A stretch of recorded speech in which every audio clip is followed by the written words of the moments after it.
Jessica de Los Meros, le dépouillement est en train de se faire là, mais on va bien sûr connaître les résultats dans la soirée. Pour vous déjà, première appréhension sur la façon dont s'est déroulé ce deuxième tour? Pour l'instant, on a vu que l'abstention est toujours le même pour le second tour, malgré les 3 mois du Covid. Donc on ne sait pas trop quel changement ça a apporté sur les résultats du second tour. Mais pour vous, il y a déjà eu des sacrés handicaps avant ce deuxième tour là, qui se sont passés dans les jours qui viennent? Oui, à la dernière minute avant le deuxième tour, on a eu des sabotages de panneaux d'affichage. Nombreux? Oui, 14 dégradations qui portaient à voter de notre part pour la liste d'opposition. Bidon. Et donc de ce fait, ça peut tronquer les chiffres de ce soir. Bon, alors est-ce que vous allez intenter quelque chose au niveau judiciaire? Eh ben oui, déjà parce qu'on a une suspicion d'une personne. Donc l'enquête elle est en cours, il y a une plainte déposée en gendarmerie. Et donc on attend après l'aller-retour de sous-préfecture pour savoir toutes les démarches à suivre.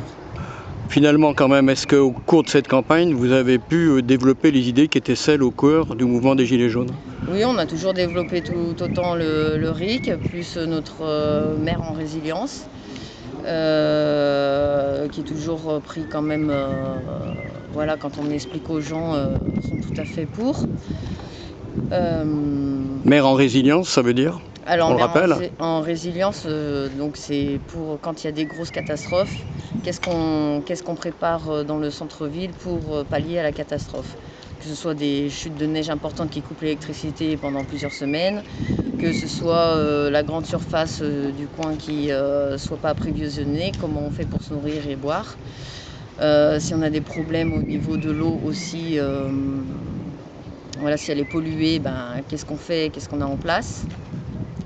Voilà, des genres d'exemples. Alors, dernière question, après tout ce mouvement des Gilets jaunes depuis novembre 2018, pour vous, ça a été une bonne expérience de se lancer dans la bataille politique? Oui, ça a été une très bonne expérience, on a appris plein de choses. Voilà. C'était nécessaire pour le mouvement des Gilets jaunes? Ça permet de le faire mûrir et de continuer? Je pense oui que ça permet de le faire mûrir, oui. Oui. Parce que là du coup on met carrément l'aiguille dans la meule de foin, on pique un peu, donc ça dérange, d'où forcément je pense qu'on a eu des attaques. Des attaques dont vous avez été l'objet?